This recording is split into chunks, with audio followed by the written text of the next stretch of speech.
जय श्री राधे कृष्ण दोस्तों। यह तीन बातें मनुष्य को कभी भी किसी को नहीं बतानी चाहिए। जो मानव यह तीन बातें अपने तक ही रखते हैं वह कभी भी गरीब और परेशान नहीं रहते। इसे एक कहानी के माध्यम से समझते हैं। प्राचीन समय की बात है। एक नगर में एक धनवान सेठ रहता था। उसके घर में किसी चीज की कोई कमी नहीं थी और उसका व्यापार बहुत अच्छा चल रहा था। उसकी पत्नी भी बहुत खुश रहती थी क्योंकि सेठ हर महीने उसके लिए नए नए गहने खरीदता था और उसे बहुत प्रसन्न रखता था। दोस्तों, उस सेठ के घर के बगीचे में एक वट वृक्ष था। उस वट वृक्ष के नीचे एक सन्यासी अपना आसन बिछाकर ध्यान किया करते थे। सेठ और सेठानी दोनों सन्यासी की बहुत सेवा करते थे और उनकी देखभाल करते थे क्योंकि वह सन्यासी कई सालों से उस वट वृक्ष के नीचे रह रहे थे। सेठ हर रोज सन्यासी को घर का भोजन देता था और सन्यासी भी उनसे बहुत प्रेम करते थे। सन्यासी बहुत खुश थे क्योंकि उन्हें किसी चीज के लिए कहीं और नहीं जाना पड़ता था। सेठ की पत्नी बहुत ही सरल और भोली स्वभाव की थी। उसकी आदत थी कि वह घर की हर बात बाहर वालों को बता देती थी। एक दिन सेठ की पत्नी ने अपने पति से पूछा, आपका व्यापार कैसा चल रहा है? आप कैसे इतना मुनाफा कमाते हो? अपनी पत्नी का ऐसा सवाल सुनकर सेठ ने सारी बात बता दी। सेठ ने कहा, प्रिय, मैं अनाज का व्यापार करता हूँ। मैं चंबल की घाटी से अनाज खरीदता हूँ और उसे महंगे दामों में बेच देता हूँ। दोस्तों, अपने पति की यह बात जानकर सेठानी बहुत प्रसन्न हुई। उसने सोचा, मेरे पति तो बहुत ही बुद्धिमान हैं। यह बात तो सारे नगर वालों को पता होनी चाहिए कि मेरे पति कितने बुद्धिमान हैं और इतना ज्यादा धन कमाते हैं। अब सेठ की पत्नी ने पूरे नगर में यह बात फैला दी कि उनके पति इस तरीके से पैसा कमाते हैं। अब क्या था, नगर के कुछ लोगों को जब ये पता चला कि सेठ किस तरह धन अर्जित करता है तो वह सब भी वहीं से अनाज का व्यापार करने लगे। अब नगर के बहुत से लोग अनाज का व्यापार करने लगे। सेठ जो पहले कम दाम में अनाज खरीदता था, अब वही अनाज महंगे दामों में बिकने लगा। सेठ का व्यापार थोड़ा कम चलने लगता है, उसे मुनाफा नहीं होता और धीरे धीरे वह गरीब हो जाता है। सेठ का पूरा व्यापार बैठ जाता है। यह देखकर बहुत चिंतित है कि दुखी हो जाता है। एक दिन की बात है, सेठ अपने व्यापार की परेशानी से तंग आकर बगीचे में बैठा था। तभी सन्यासी वहां आते हैं और कहते हैं, सेठ जी, क्या बात है, आज आप कुछ परेशान लग रहे हैं। तब सेठ बताता है, हे संत महात्मा, मेरा व्यापार बहुत मंदा चल रहा है, मुनाफा बहुत कम हो गया है। नगर के बहुत से लोगों ने अनाज का व्यापार शुरू कर दिया है जिसमें मेरा व्यापार बैठता जा रहा है। सेठ की बातें सुनकर सन्यासी कहते हैं, सेठ जी, क्या आपने किसी को बताया था कि आप किस प्रकार अपना धन अर्जित करते हैं? किस प्रकार आप अपनी जीविका चलाते हैं? तब सेठ कहता है कि हाँ संत महात्मा, मैंने अपनी पत्नी को सारी बात बताई थी। वह मुझसे पूछ रही थी कि आप इतना धन कैसे कमाते हैं। तब मैंने उसे बताया था कि मैं अनाज का व्यापार करके धन अर्जित करता हूँ। अब सन्यासी को सारी बात समझ में आ जाती है। सन्यासी कहते हैं, सेठ जी, कुछ बातें हमेशा अपने तक ही रखनी चाहिए। आज मैं आपको एक कहानी सुनाता हूँ और इस कहानी के माध्यम से बताऊंगा कि चाहे कितने भी गरीबी इंसान को ये तीन बातें कभी किसी को नहीं बतानी चाहिए। इससे गरीबी आपके आसपास नहीं भटकेगी। तो दोस्तों, अब सन्यासी अपनी कहानी प्रारंभ करते हैं। सन्यासी कहते हैं, सेठ जी, एक समय की बात है, एक नगर में एक गरीब आदमी रहता था। वह इतना गरीब था कि अपने परिवार के लिए ठीक से भोजन भी नहीं जुटा पाता था। गरीबी मनुष्य के लिए एक अपमानकारी दुख होता है। बिना धन के गृहस्थी और घर चलाना बहुत मुश्किल होता है। फिर सन्यासी आगे कहते हैं, सेठ जी, वह गरीब आदमी जैसे तैसे अपने घर वालों का पेट पाल रहा था। कभी उनको भोजन मिल जाता था तो कभी भूखे पेट ही सोना पड़ता था। एक दिन उस गरीब आदमी की पत्नी ने कहा, हमारे पास तो धन ही नहीं है, सुबह को खा लो तो शाम की उम्मीद नहीं है, शाम को खा लो तो सुबह की उम्मीद नहीं है, आखिर ऐसे कब तक चलेगा। मैं जैसे तैसे करके घर चला लूंगी, लेकिन आप धन कमाने के लिए किसी और नगर में चले जाइए। इस प्रकार से तो हमारे परिवार का गुजारा नहीं चलेगा। इस प्रकार से तो हमारे परिवार का गुजारा नहीं चलेगा। मनुष्य के पास चाहे कितना भी धन हो, लेकिन अगर उसके पास कोई काम नहीं है तो वह धन भी बेकार होता है। अगर हम कुछ नहीं करेंगे तो अपने बच्चों को कैसे पालेंगे। भूखे मरने से अच्छा है कि किसी की छोटी मोटी मजूरी ही कर ले। अब पत्नी के बार बार कहने पर वह आदमी धन कमाने की आस लेकर तो घर से दोस्तों, निकल पड़ा। अब सन्यासी सेठ जी से कहते हैं कि देखा सेठ जी, इस प्रकार कुछ बातें बताने पर जंगल में जीवन में घर संकट आ जाता है, इसलिए ये बातें किसी को भी नहीं बतानी चाहिए। जैसे कि किस प्रकार धन अर्जित करते हैं, छायादार बरगद का धन पेड़ अर्जित है। करते हैं। उस पेड़ सेठ की जी लंबी को लंबी अपनी शाखाएं गलती का थीं, एहसास होता उसकी है जड़ें और वे जमीन अपनी को पत्नी छू को रही समझाते थीं। हैं शीतल कि तुम छाया इन बातों देखकर को वह किसी बेचारा को मत गरीब बताया आदमी करो। उस पेड़ के दोस्तों, नीचे आज की ये बैठकर कहानी आराम यही करने समाप्त लगा। होती है। तो मुझे दोस्तों, सुनने के सन्यासी लिए आगे धन्यवाद। कहते हैं दोस्तों, कि गरीब मिलते हैं आदमी अगली बरगद के वीडियो नीचे में आराम से एक लेटा नई हुआ सीख था। के साथ। तभी उसने और देखा अगर आप कि हमारे कहीं चैनल से पर एक नए सांप हैं आया तो चैनल को और उसी सब्सक्राइब पेड़ कर पर लीजिए चढ़ गया। और कमेंट में जिसके जय नीचे श्री वह राधे लेटा कृष्ण था, जरूर लिख दीजिए। वह आदमी उस धन्यवाद। सांप को जय गौर श्री से देख राधे रहा कृष्ण। था। वह सोचने लगा कि ये सांप इस बरगद पर क्यों चढ़ रहा है और अब क्या करेगा। तभी उसने देखा कि उस पेड़ की डाल पर तोता और मैना का घोंसला था। घोंसले में तोता और मैना के बच्चे थे। सांप को देखकर तोता और मैना के बच्चे डर गए और डर के मारे चिल्लाने लगे। वह गरीब आदमी देखते ही समझ गया कि ये दुष्ट सांप इन बच्चों को खाने आया है।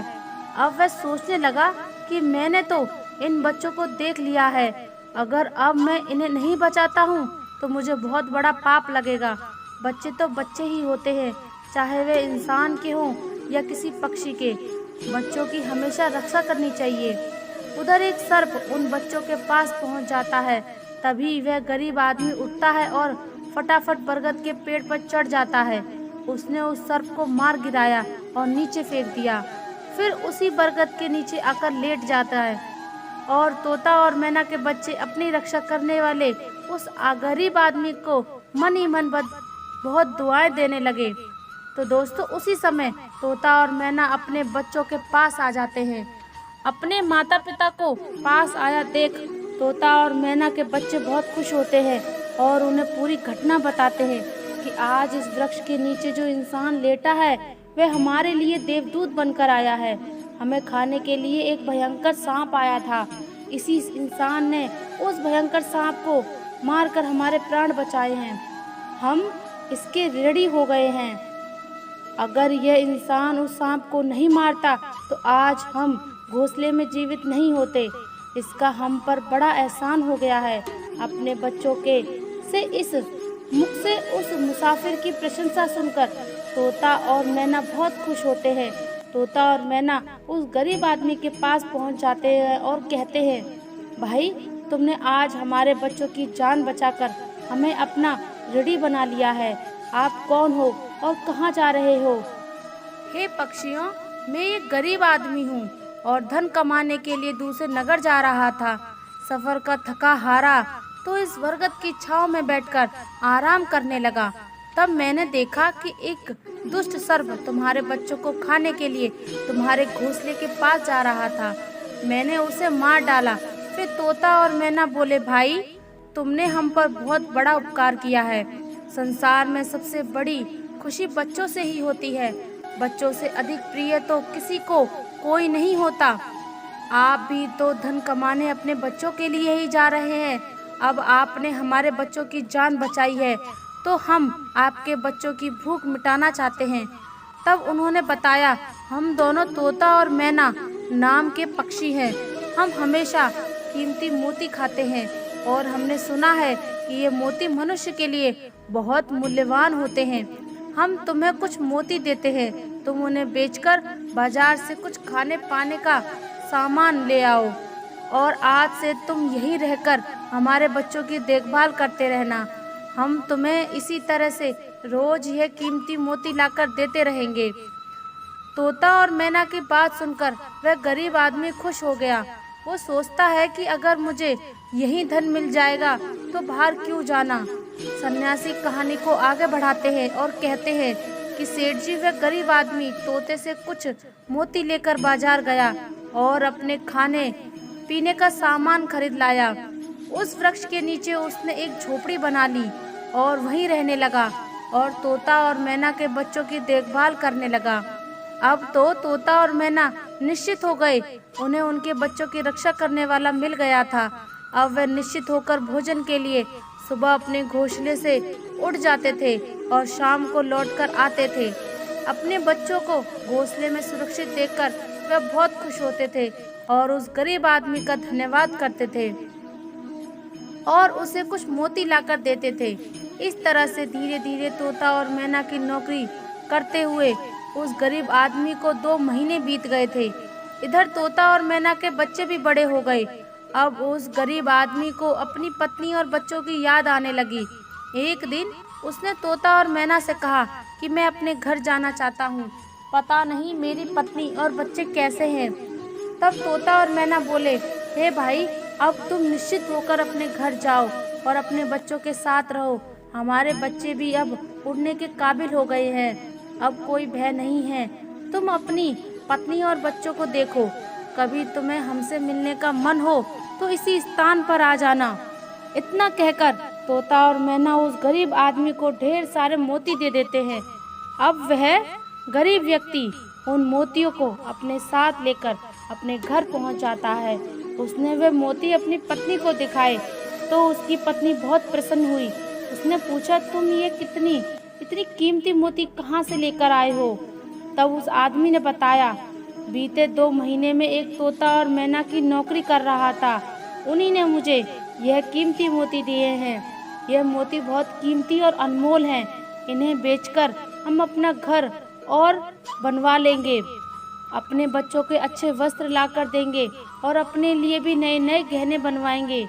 तो दोस्तों, सन्यासी कहानी आगे कहते हैं, सेठ जी अब वह आदमी उन मोतियों को बेचकर बाजार से अपने घर का सारा सामान लेकर आता है और अपना नया घर बनवाने लगा और वे आराम की जिंदगी जीने लगा। उस नगर के राजा प्रताप सिंह एक अजीब रोग से ग्रसित हो गए। नगर में दूर दूर से बड़े बड़े वैद्य राजा को देखने आए। अपने अपने तरीके से इलाज शुरू कर दिया, लेकिन राजा के स्वास्थ्य में कोई सुधार नहीं हुआ। जब किसी के इलाज से राजा ठीक नहीं हुए तो एक वैद्य ने राजा से कहा, महाराज, आपकी जिंदगी बच सकती है अगर आपको तोते के बच्चे का मांस मिल जाए तो आप हमेशा के लिए ठीक हो जाएंगे। इस प्रकार वैद्य की बात सुनकर राजा प्रताप सिंह ने अपने राज्य में घोषणा करवा दी कि जो कोई उसे तोता लाकर देगा उसे 100 सोने के सिक्के दिए जाएंगे। धीरे धीरे यह बात पूरे राज्य में फैल गई। सब लोग तोते की तलाश में इधर उधर लग गए, पर किसी को भी तोता नहीं मिला। एक दिन उस गरीब आदमी की पत्नी अपने पड़ोस में कुछ स्त्रियों के साथ बैठकर बातें कर रही थी। कुछ घर गृहस्थी की बातें हो रही थी। बातों ही बातों में तोते की चर्चा छिड़ गई। एक स्त्री बोली, बहन, क्या तुम्हें पता है कि राजा साहब ने तोते का बच्चा लाने का आदेश दिया है? तोता लाना कोई आसान काम नहीं है। जब गरीब आदमी की पत्नी ने सुना कि राजा साहब बीमार हैं और उन्होंने घोषणा की है कि जो कोई उन्हें तोते का बच्चा लाकर देगा उसे सोने के सिक्के से माला माल कर देंगे। यह सुनकर उस गरीब आदमी की पत्नी ने कहा, अरे बहनों, तोता लाना कौन सी बड़ी बात है? मेरे पति तो 2 महीने तोता और मैना की नौकरी करके आए हैं, वो एक नहीं कई तोते ला सकते हैं। इतना कहने के बाद वह अपने घर चली गई। नगर की स्त्रियों ने उसकी बात सुनी और पत्नियों ने बताई। धीरे धीरे यह बात पूरे नगर में फैल गई। राजा ने भी सुना कि उसके राज्य में एक व्यक्ति ने जो तोता और मैना के पास नौकरी करके आया है। राजा ने अपने सैनिकों को आदेश दिया कि उस आदमी को पकड़कर लाया जाए और उससे कहे कि वह एक तोते का बच्चा लाकर दे। राजा ने कहा, इसके बदले में हम तुम्हें मुंह मांगा इनाम देंगे। यह सुनकर वह आदमी घबरा गया और बोला, महाराज, आप मेरे प्राण ले लो, पर मैं आपको तोते का बच्चा लाकर नहीं दे सकता। मैंने जो उनकी जान बचाई थी, एक राक्षस से कैसे बन सकता हूँ। इसके इनकार करने पर राजा प्रताप सिंह बहुत नाराज हुए और बोले, अगर तुमने हमारी बात नहीं मानी और तोते का बच्चा लाकर नहीं दिया तो हम तुम्हारी पत्नी और बच्चों को मरवा देंगे। फिर सन्यासी सेठ जी से कहते हैं कि मनुष्य सबसे ज्यादा कमजोर तब पड़ता है जब उसके बच्चे की सुरक्षा की बात आती है। ऐसे में वह कुछ भी करने को मजबूर हो जाता है। राजा की बात सुनकर वह गरीब आदमी बहुत घबरा गया। उसने सोचा कि अब मुझे किसी भी तरह तोते का बच्चा लाकर राजा को देना ही होगा। घर आया और अपनी पत्नी को डांटने लगा, तुमने ये क्या कर दिया? तुम्हें बिल्कुल भी समझ नहीं है हम क्या करते हैं और कहाँ जाते हैं। तुमने ये बातें नगर की स्त्रियों को क्यों कही? यह बात राजा प्रताप सिंह तक पहुँच गई है। अब बताओ मैं क्या करूँ? जिन तोता और मैना ने हमें खाने को, भोजन, रहने को, नया घर और पहनने को अच्छे वस्त्र दिए, मैं उनके साथ गद्दारी कैसे कर सकता हूँ? तुमने ये बात उन महिला को बताकर बहुत बड़ी भूल कर दी। सन्यासी कहते हैं, अपने घर की कुछ बातें दूसरों से कभी नहीं करनी चाहिए। पत्नी, पहली बात, आपके घर में कितना धन है और आपकी कमाई का स्रोत क्या है, यह बातें दूसरों से कभी नहीं बतानी चाहिए। दूसरी बात, घर में आपसी प्रेम की बातें, पति पत्नी के प्रेम की बातें बाहर वालों के सामने नहीं करनी चाहिए। तीसरी बात, आपसी लड़ाई झगड़े, मतभेद, मान अपमान की बातें कभी दूसरों के सामने नहीं करनी चाहिए, वरना लोग हमारी गुप्त बातें जानकर, हमारी कमजोरी को समझकर हमारा फायदा उठाते हैं। चौथी बात, अपनी कमजोरी दूसरों के सामने ना बताएं और अपनी उन्नति का राज किसी को ना बताएं। जिन बातों के कहने से आपके परिवार पर दुख आ सकता है, वे बातें कभी बाहर नहीं करनी चाहिए, खासकर उन बातों को जिन बातों से घर की मान प्रतिष्ठा नष्ट होती है, परिवार का संकट आता है, परिवार में फूट पड़ती है या आपके रिश्ते खराब होते हों। क्योंकि कहते हैं कि कुछ स्त्रियां और पुरुषों के पेट में इस तरह की बातें पचती नहीं हैं। अब वह गरीब आदमी बोला, तुम्हारी इस गलती से आज मेरे पूरे परिवार को मौत के मुंह में डाल रही है।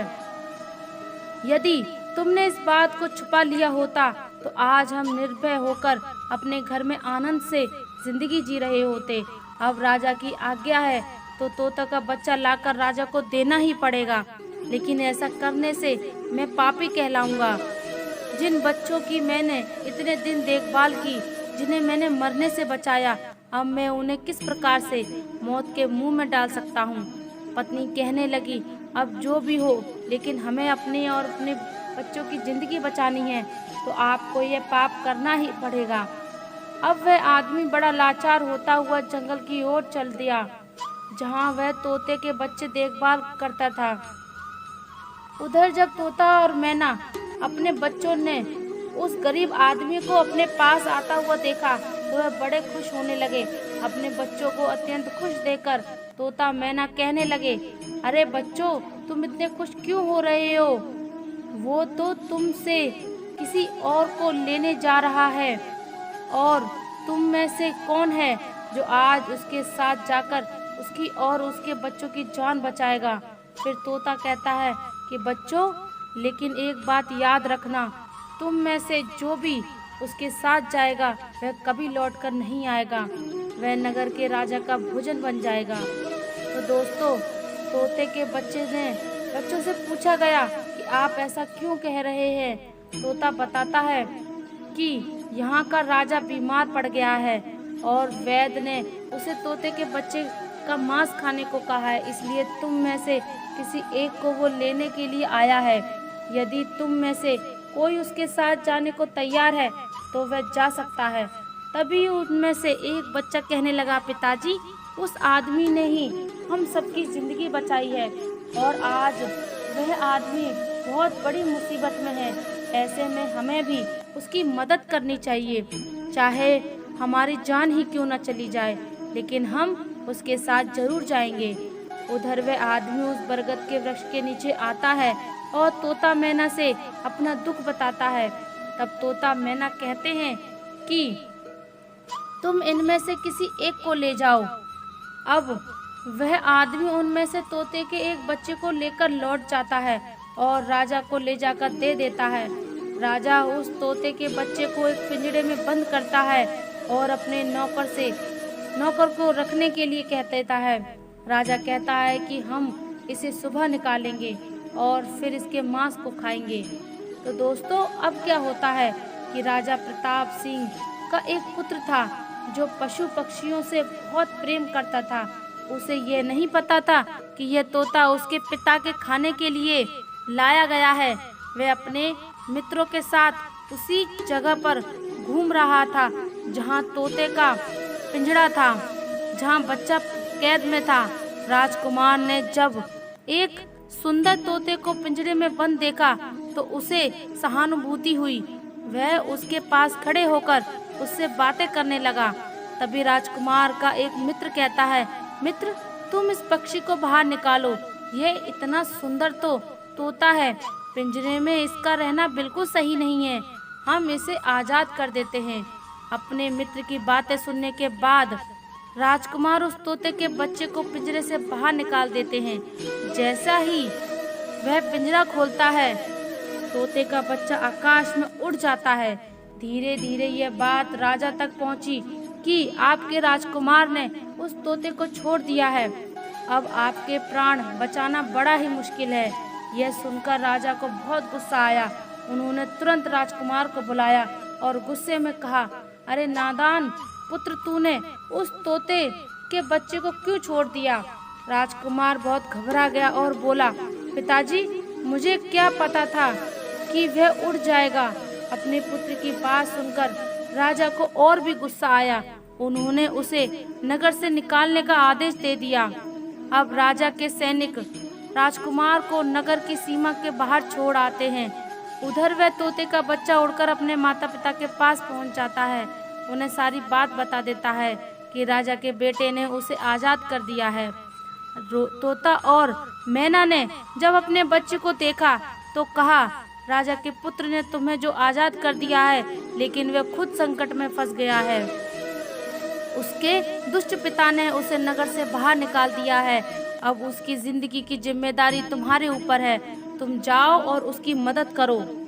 तोता राजकुमार की मदद के लिए उनके पास पहुंच जाता है। राजकुमार उसे देखते ही पहचान लेता है कि यह तो वही पक्षी है जिसे मैंने पिंजरे से आज़ाद किया था। राजकुमार कहता है, तुम्हारी वजह से मुझे मेरे पिता ने नगर से निकाल दिया है। अब तुम ही बताओ, मैं क्या करूं, कहां जाऊं? तोता कहता है, मित्र, तुम चिंता मत करो। तुमने मेरी जान बचाई थी, इसलिए मैं तुम्हारी मदद करने आया हूं। अब दुख सुख में तुम्हारे साथ ही रहूंगा। तो दोस्तों, अब राजकुमार खुश हो जाता है क्योंकि उसे कम से कम एक साथी तो मिल जाता है। अब तोता और राजकुमार दोनों दूसरे नगर में घूमने लगते हैं। चलते चलते उन्हें दिनों का एक सुंदर बगीचा पहुंच जाते हैं। उसी बगीचे में वहां के राजा की पुत्री भी अपनी सहेलियों के साथ घूमने आया करती थी। उस राज्य के राजा की कन्या का नाम रूपवती था। राजकुमारी बहुत ही सुंदर थी और उसकी खूबसूरती की चर्चा पूरे नगर में होती थी। राजकुमार और तोता उस बगीचे में बैठे हुए, तभी वहां राजा की कन्या रूपवती अपनी सहेलियों के साथ बगीचे में घूमने आती है। राजकुमार को देखकर राजकुमार वृक्ष के पीछे छुप जाता है और तोता राजकुमारी के सामने पहुंच जाता है। राजकुमारी उस सुंदर तोते को देखकर मोहित हो जाती है। अब वह उसे पकड़ना चाहती है, लेकिन तोता उसकी पकड़ से नहीं आता। यह राजकुमार राजकुमारी रूपवती की सुंदरता पर मोहित हो जाता है। कुछ समय बगीचे में टहलने के बाद राजकुमारी अपने महल में लौट जाती है। राजकुमार पूरी तरह से राजकुमारी पर मोहित हो गया था। अब तो उसे एक पल भी अच्छा नहीं लग रहा था। तब तोते ने कहा, तुम चिंता मत करो, तुम चाहे जिसे लगे रहो, मैं तुम्हें उससे मिलवा दूंगा। राजकुमार बोला, मित्र तुम मुझे किसी भी तरह से उस राजकुमारी से मिलवा दो, उससे विवाह करना चाहता हूँ। तोता बोला, मित्र तुम मुझ पर भरोसा रखो, मैं पता लगाता हूँ कि राजकुमारी कहाँ रहती है और तुम उससे कैसे मिल सकते हो। अब तोता राजकुमारी रूपवती के पास जाता है। राजकुमारी के महल में चारों तरफ सैनिक तैनात थे, लेकिन तोता उड़ता हुआ ऊपर से जाता है और जाकर राजकुमारी के कक्ष में बाहर जाकर बैठ जाता है। तोता वहाँ से सब नज़ारा देखता है और सारी बात जाकर राजकुमार को बता देता है कि महल के जाकर राजकुमारी से मिलना बहुत मुश्किल है। तोता कहता है कि तुम एक काम करो, अपना रुमाल मुझे दे दो, मैं रुमाल तुम्हारा आज राजकुमारी के पास पहुंचा दूंगा और उसकी चुनरी ले आऊंगा। अब रात में तोता राजकुमार का रुमाल लेकर राजकुमारी के पास रख देता है और राजकुमारी की चुनरी साथ ले आता है। सुबह जब राजकुमारी रूपवती जागती है तो देखती है कि उसकी चुनरी गायब है और उसके पास एक रुमाल रखा हुआ है। राजकुमारी तुरंत समझ जाती है कि रात में कोई पुरुष उसके कक्ष में आया था। उसने देखा कि एक चुनरी गायब है और उसकी जगह किसी पुरुष का रुमाल रखा हुआ है। राजकुमारी बहुत व्याकुल हो जाती है और अपने सभी सिपाहियों को सावधान कर देती है। वह सिपाहियों से पूछती है कि रात में उसके पास कौन आया था, लेकिन किसी के पास कोई जवाब नहीं होता। अब राजकुमारी के कक्ष की सुरक्षा और बढ़ा दी गई थी। अगली रात फिर से तोता राजकुमारी के कक्ष में जाता है और अपने मित्र द्वारा लिखी हुई चिट्ठी को राजकुमारी के पास रख देता है। अगले दिन जब राजकुमारी जागती है और चिट्ठी पढ़ती है, उसमें लिखा होता है कि राजकुमारी, मैंने जब से तुम्हें देखा है तब से मैं तुम्हें प्रेम करने लगा हूँ और मैं तुमसे विवाह करना चाहता हूँ। अगर तुम्हें मुझसे मिलना है तो तुम अपने बगीचे में आ जाना, मैं तुम्हें वहाँ मिल जाऊँगा। अब राजकुमारी अपने सहेलियों को लेकर बगीचे में जाती है, लेकिन वहाँ उसे कोई पुरुष नजर नहीं आता। वह तो सिर्फ वही तोता घूम रहा था जिसे उसने उस दिन देखा था। तोता राजकुमारी से कहती है, राजकुमारी तुम जिसे देख रही हो, तुम्हें उससे मिलवा सकता हूँ, लेकिन पहले तुम मुझे वचन दो कि तुम ये बात अपने पिता से नहीं कहोगी और मेरे मित्र को बंदी नहीं बनाओगी। राजकुमारी ने वचन दिया कि वह उसे बंदी नहीं बनाएगी और कहती है कि मुझे उससे मिलवाओ, मैं देखना चाहती हूँ कि वह कौन है जो इतने सख्त पहरे के बावजूद भी मेरे कक्ष में पहुँच गया। तब तोते ने अपने मित्र राजकुमार को बुलवाया। राजकुमार भी देखने में बहुत सुंदर था। उसकी सूरत देखकर राजकुमारी भी उस पर मोहित हो जाती है। तब राजकुमार कहता है, राजकुमारी के पास बैठकर बड़े ध्यान से उसके सुंदर चेहरे को निहारने लगता है। राजकुमारी से पूछा, तुम कौन हो और इतने कड़े पहरे के बाद भी तुम मेरे कक्ष तक कैसे पहुंच गए? राजकुमार बोला, प्रिय, जब दिल से प्रेम होता है तो कोई भी कार्य असंभव नहीं होता। जब से मैंने तुम्हें देखा है तब से मैं तुम्हें प्रेम करने लगा हूँ और तुमसे विवाह करने की इच्छा रखता हूँ। जब राजकुमारी ने पूछा कि तुम कौन हो, कहाँ से आए हो, तब राजकुमार ने अपनी पूरी कहानी सुनाई। राजकुमारी की कहानी सुनने के बाद राजकुमारी के मन में उसके लिए सहानुभूति हो गई। अब तो रोजाना राजकुमारी रूपवती उस राजकुमार से मिलने उस बगीचे में आया करती थी। एक दिन राजकुमारी ने कहा, राजकुमार, मेरे पिता तुम्हारे साथ मेरा विवाह कभी नहीं करेंगे, इसलिए मैं तुम्हारे साथ चलती हूँ और कहीं दूसरी जगह चलकर हम अपना विवाह कर लेंगे।